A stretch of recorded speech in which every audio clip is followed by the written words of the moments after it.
Welcome to the Magic Lens podcast. My name is Rhea, and I'm your host. Today, I am joined by my friend Flamby, who is known for their tales of fanfics. Welcome, Flamby.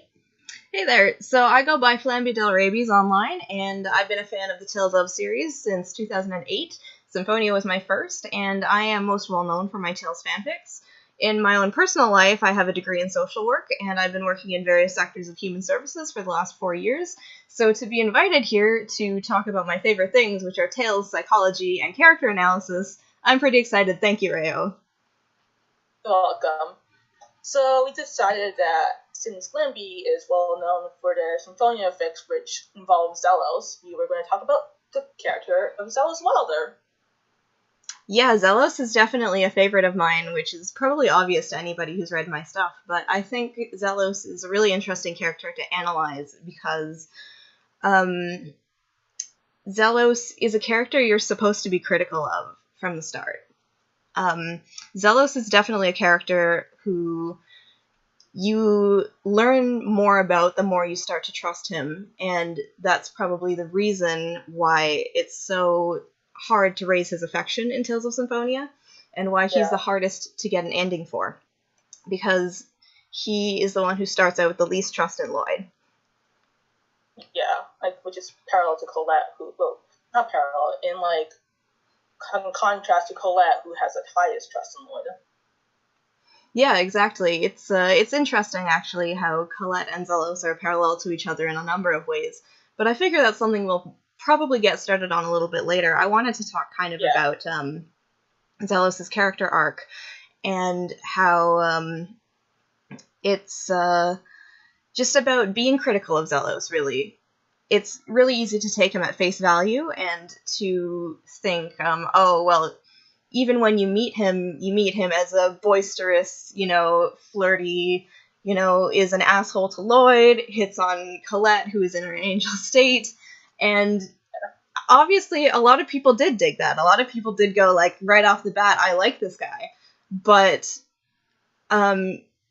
you're really not being set up to think he's a great guy right from the get-go. And even as soon as the scene in Cyback, where he says, let's go back to the Fuji Mountains, I have a device there that'll help us get the Rayards, you're supposed to question that, because it's a trap. Yeah.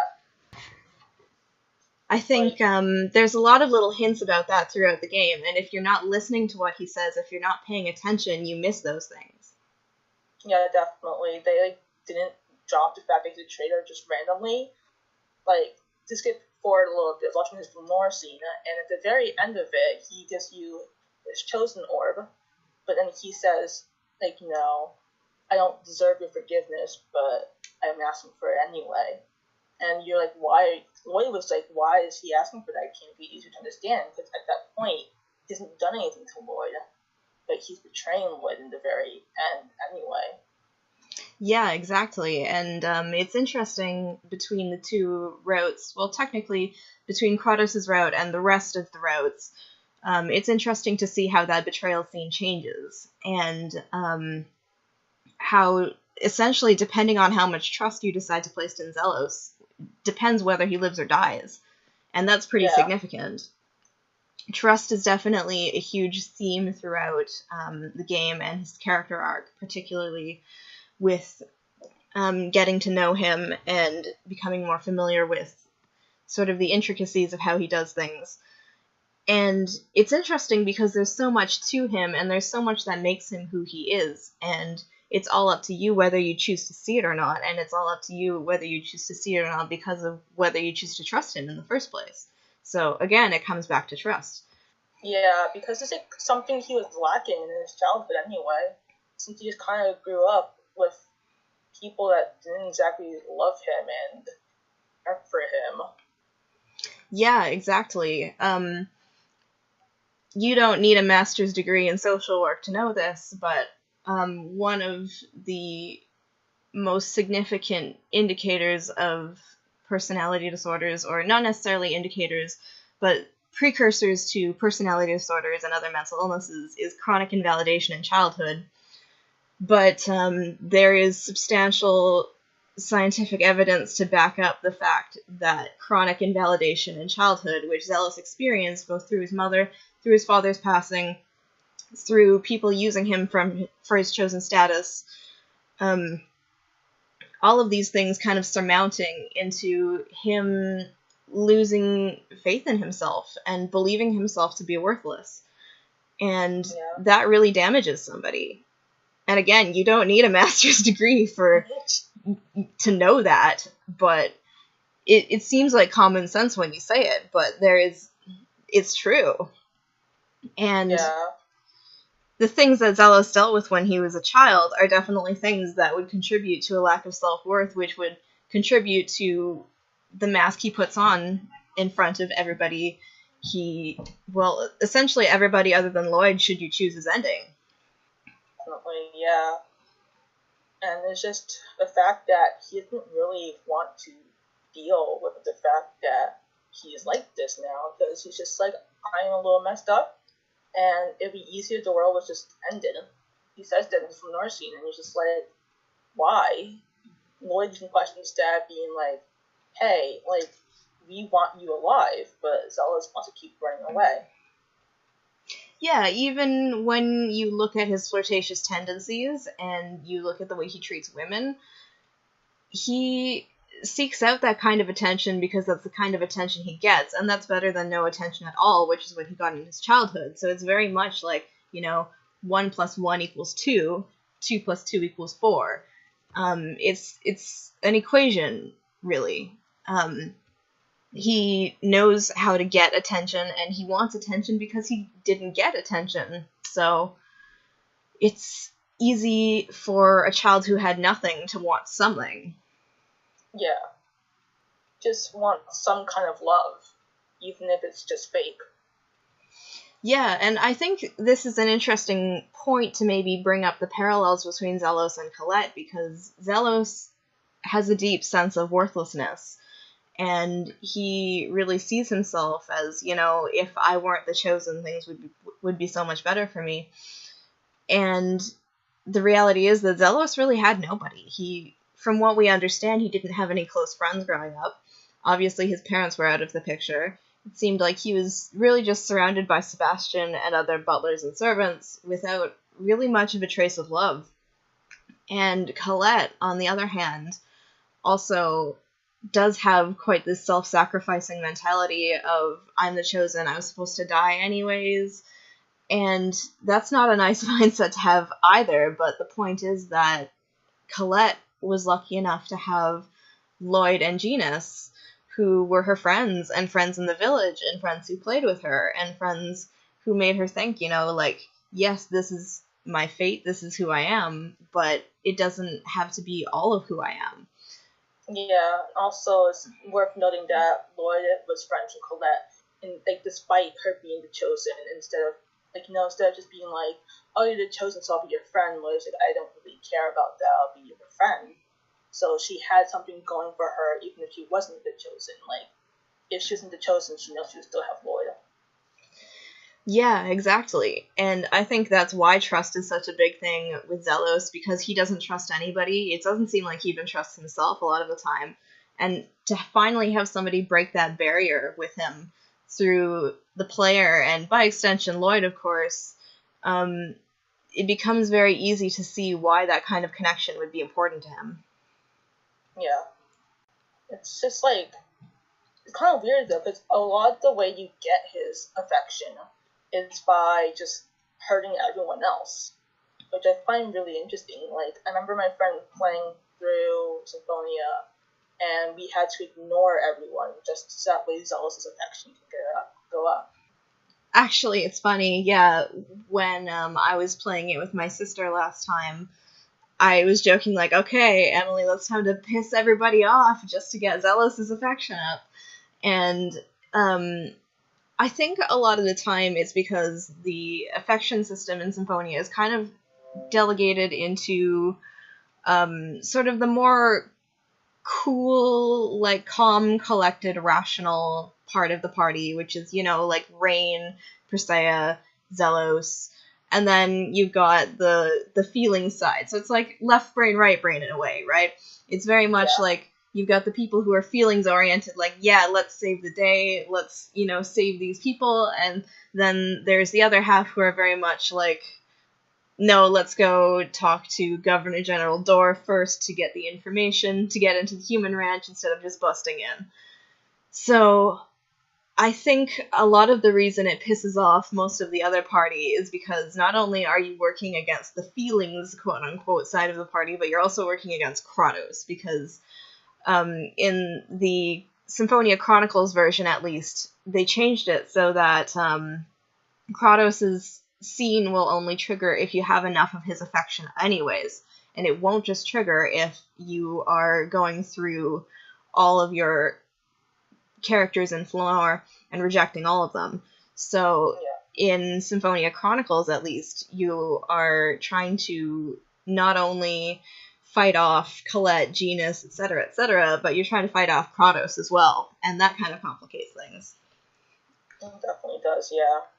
So it's just like this weird whole, like, it's not really like a dichotomy, but this like weird thing where it's just like Zelos is such a different addition to the party that he changes the dynamics a lot. Oh, absolutely. That's actually, aside from being the number one Zelos stan out there, that's a joke, by the way, just in case. Why I don't really like choosing the Kratos ending. I've definitely done it. I've played this game countless times, and the party dynamic is so completely different without Zelos in it, and when you choose Kratos, it completely changes everything.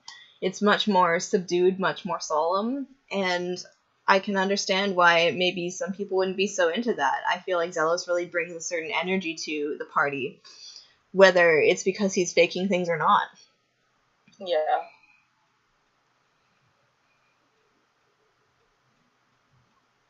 Then this question of what isn't he faking. We obviously know that he is like just severely like hurt from his childhood, but it's like the mask that he shows. Like, how much of it does he actually show his real personality through that mask? I'm just kind of curious. Well, one thing I was actually wanting to bring up when you said that was the scene at Altessa's house, the scene you get with Zelos if his affection is the highest. Because he talks about how being the Chosen growing up is very hard, and about how he has his food checked for poison, how he was never allowed outside, things along those lines. And then at the end he goes, nah, just kidding, and Zelos starts laughing, and Lloyd calls him an asshole, or something along those lines. I actually didn't refresh the scene in my memory before I started, but the question is that, was he telling the truth about that or not? Because there is, of course, the possibility of how hard things would be in Tethe'alla for the Chosen, especially with the idea of preserving the mana lineage in the Flourishing World. But there's also the fact of the matter that this is probably the first time in a long time, maybe even his entire life, he's opened up to somebody. So for him to share all of this information and then say, nah, just kidding, like, it could have just been a defense mechanism, because that would have been equally as plausible as it not being true in the first place. Yeah.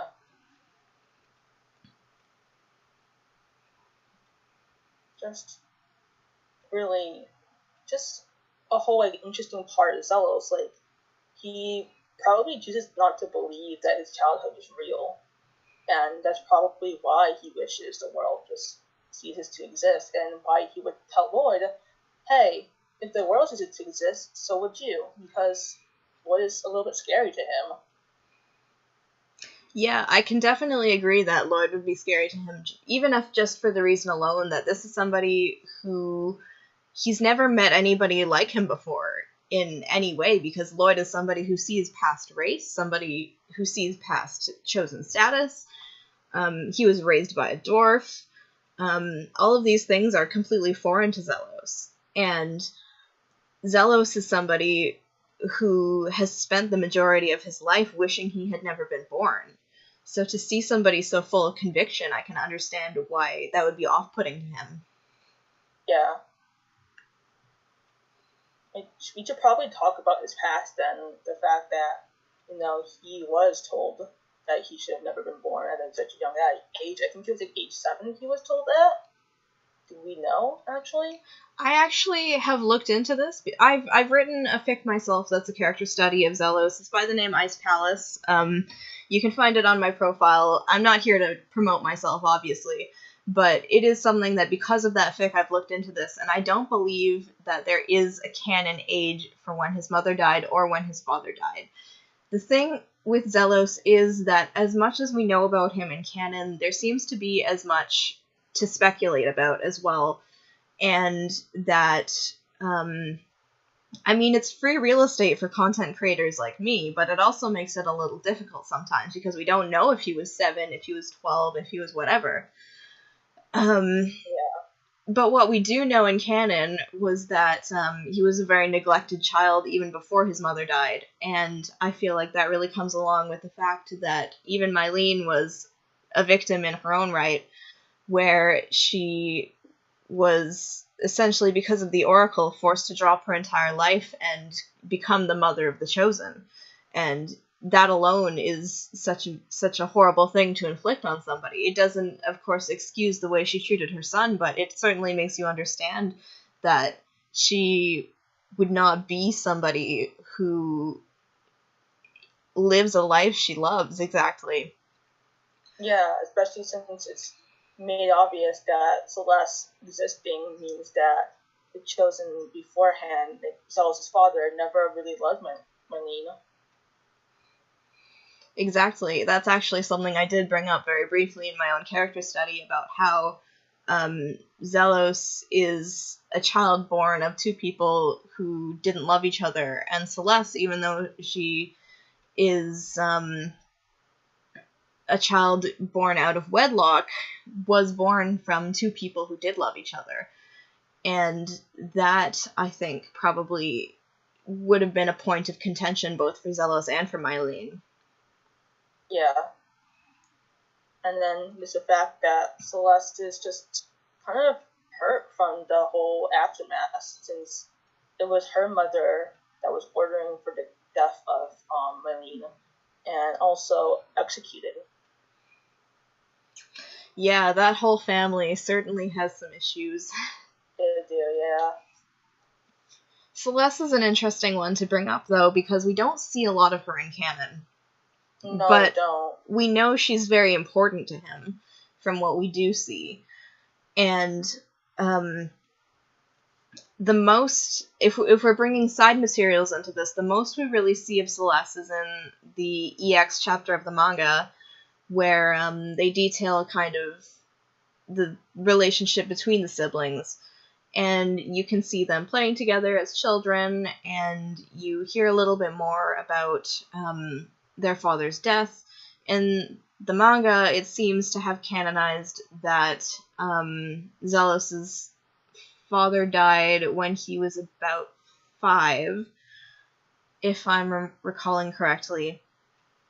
But it was still very much a matter of everything's quite vague. But they don't say outright in the game, that's for sure. The most we seem to see is in that particular chapter of the manga. And it's obvious that Zelos does want to be with her, since at the very end of the game, he was like, I'm just going to go with my sister and get her out of there. Yeah, and that happens in the end of the manga, too, since I did just read that before this, just to make sure I was up to date on some of those facts. You see in the sequel as well, they have kind of garnered more of a relationship, which is satisfying to see as two people who have always wanted them to sort their shit out. Sorry for swearing. You're fine. And I think the sequel is another interesting thing to bring up, because even though most of us kind of regard it as dubiously canon, the fact of the matter is it's there, and it shows that there's a mass amount of character development that happens between the first and the second game, and that should you choose to place your trust in Zelos, he really grows into a much different person who's more honest and more open and kinder. and a lot of that mask you see in the first game with a lot more of the vulgarities has sort of dropped. Yeah. I have never played Dawn of the New World myself, actually, since my Wii has been broken for a while, and I just got replaced, and I finally got the game, and I was like, I don't feel like playing it at the moment. I have other games to play, but I have heard that since Lloyd is technically the villain in that game, that Zelos is one of the few people that places his trust in that Lloyd is not the villain. Actually, interestingly enough, that's true. Even Colette has her doubts when she hears the news, but Zelos is the one person in the entire party who absolutely will not believe that Lloyd has anything to do with the Vanguard's big plot, or that he is terrorizing the cities, or anything along those lines. He is the one person who has that unwavering trust in him, and it's probably because Lloyd is the first person to ever place that unwavering trust in Zelos. Yeah. So it's an interesting thing to say that if there was someone else like Lloyd who wasn't Lloyd, Zelos being the way he was in Dawn of the New World in the game, in Symphonia. Yeah, I think the interesting thing about Zelos and what makes him such an interesting character in general is that he is very much a product of his experiences, as we all are, really. Yeah. Obviously, everybody and everyone is the way we are because of everything we've been through, but very much Zelos was shaped by these things, and not only shaped by these things, but helped to shape himself into these things.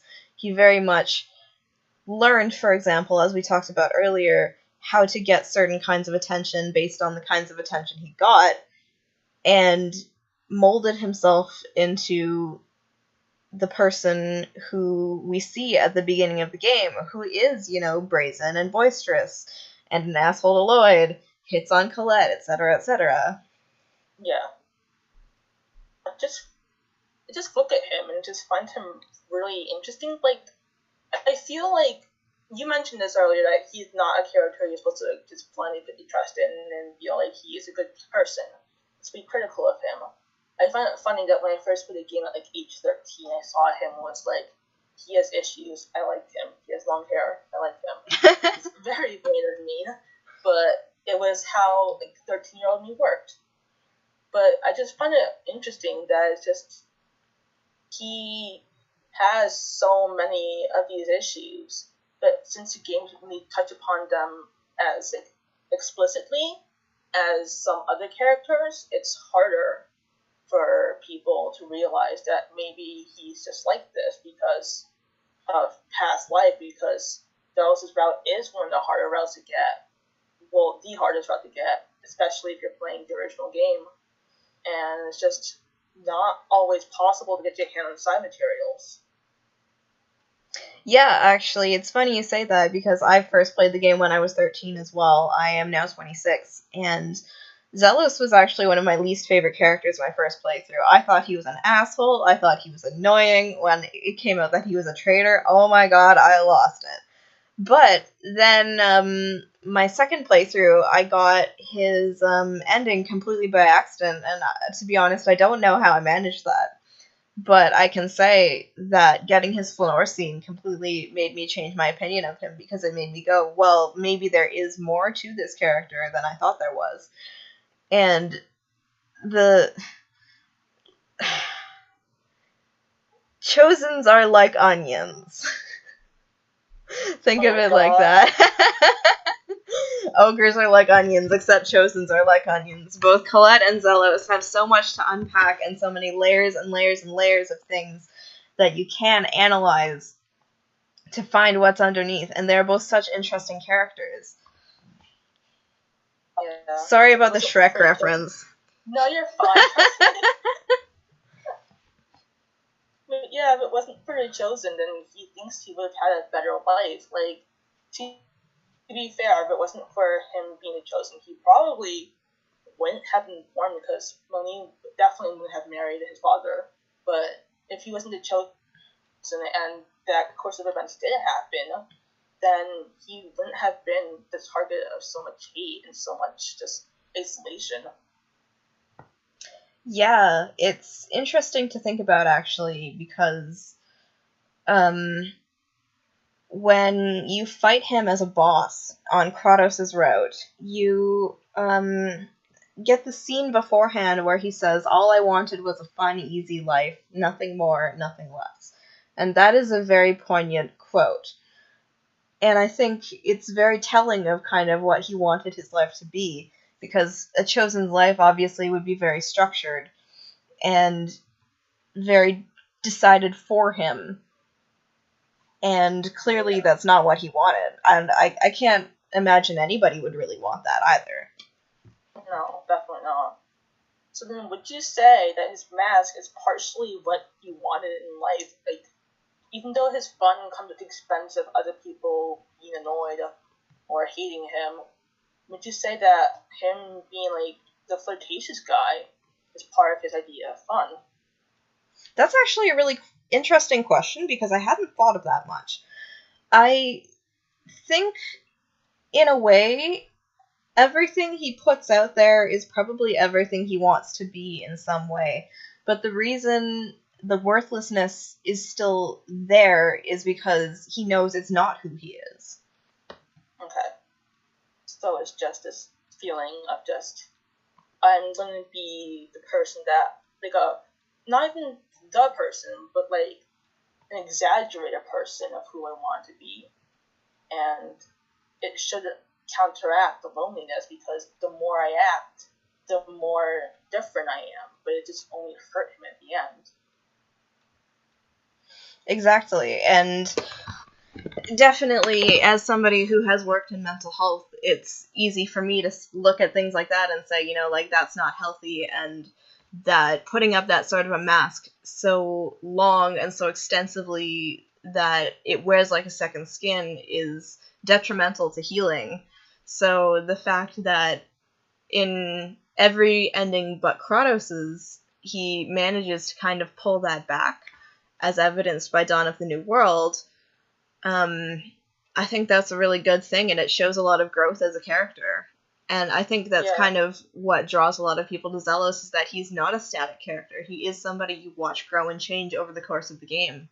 Yeah, definitely. But it's interesting how fast he manages to put himself together, since Dawn of the New World is like 2 years after canon. Well, I would say it was kind of a more gradual slope than that, too. Since you do see it over the course of the game, too. True, yeah.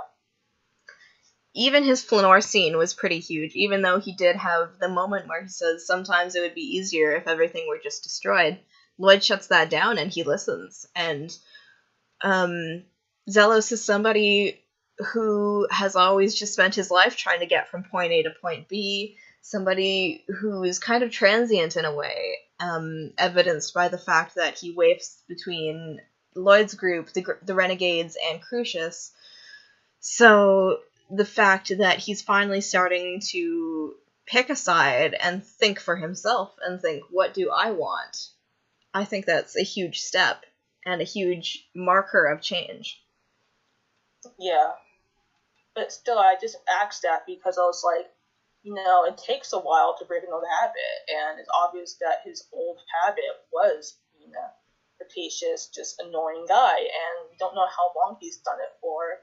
But he meets Lloyd when he's like 22, which is pretty far into a lifespan. Like, not like saying 22 is old. Sorry, yes, I thank do not you. know ages. But it's just like further than if he was still a teen.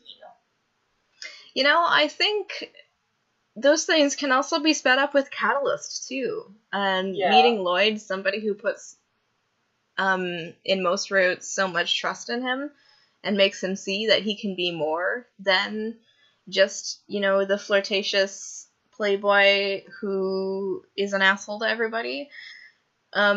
Sometimes meeting somebody like that makes you realize you can do better. And sometimes it's not even a person, sometimes it's an event, sometimes it's anything. But I think for Zelos, it was meeting somebody who was able to trust him.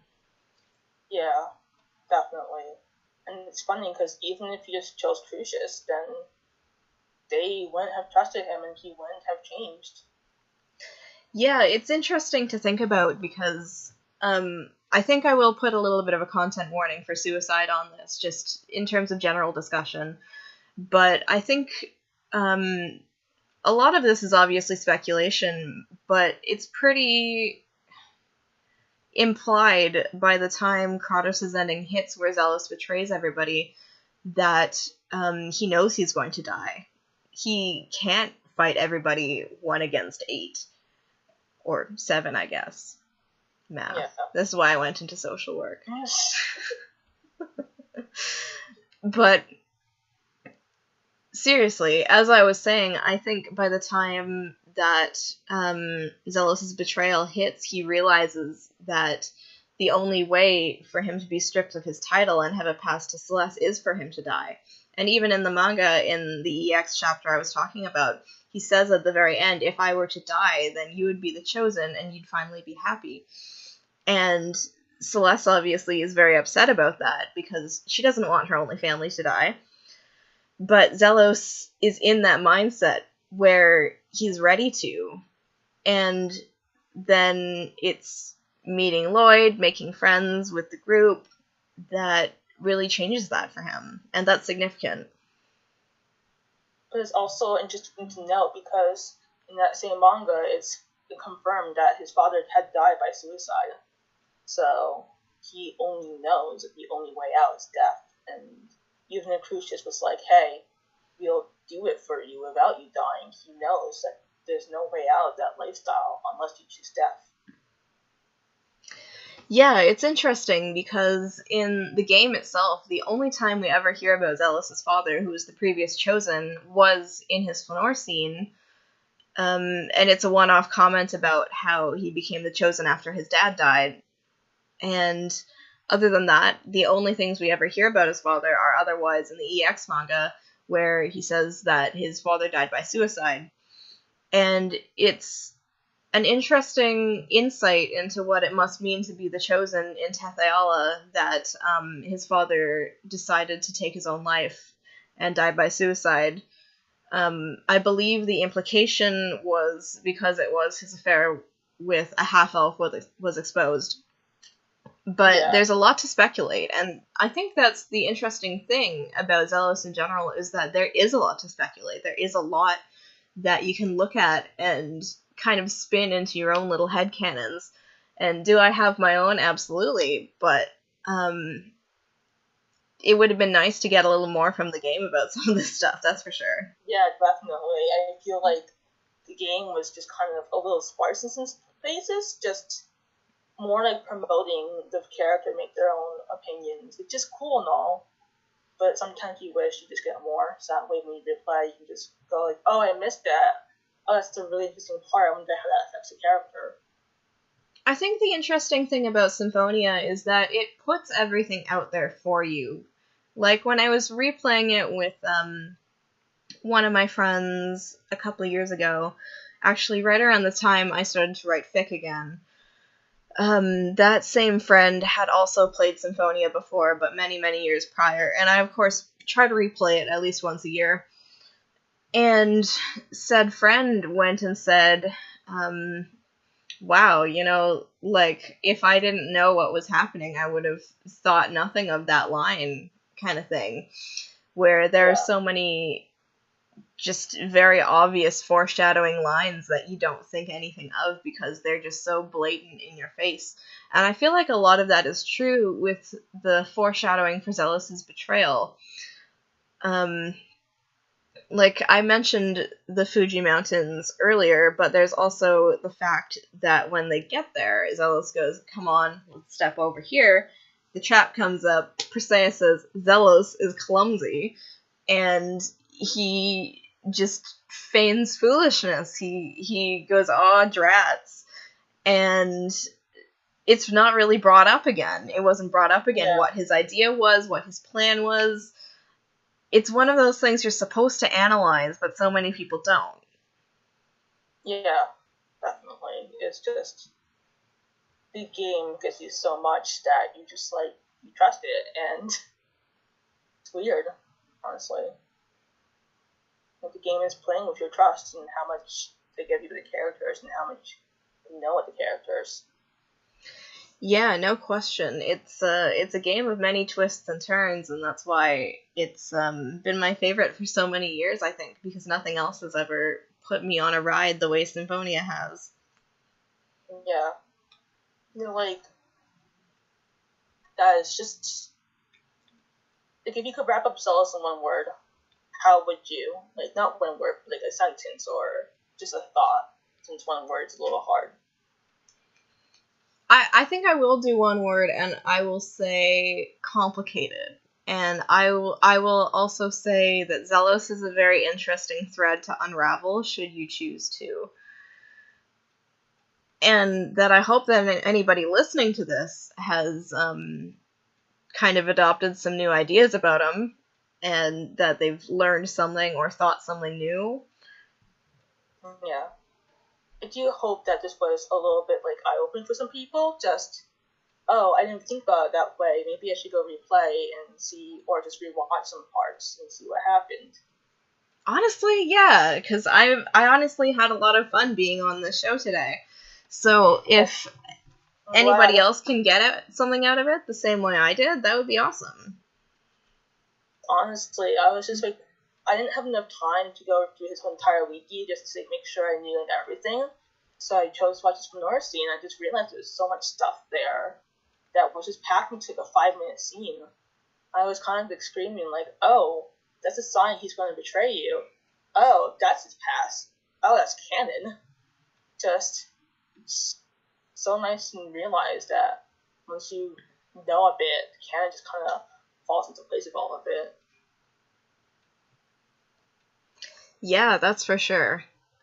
I suppose I should probably get going soonish then, since we're almost at the 40-minute mark. But yeah. Reo, this has been awesome. I would love to come back at some point. So thank you for having me on.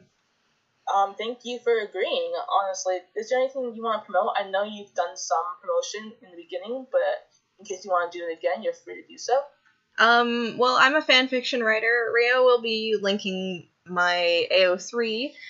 If you want to check out some of my stuff, then feel free. Some of it's better than others. I have a very long fanfiction that got very popular very quickly, and it's not my best, so I would say check out some of my other stuff too, including some of my Crestoria stuff. That's fun. But otherwise, yeah. Thanks a lot. No problem. Thank you for joining us. So, this has been the Magic Women's Podcast. I was your host, Rhea, and this was Flamby. So, I hope you guys will tune in next time for whatever we talk about next. Thank you. Bye.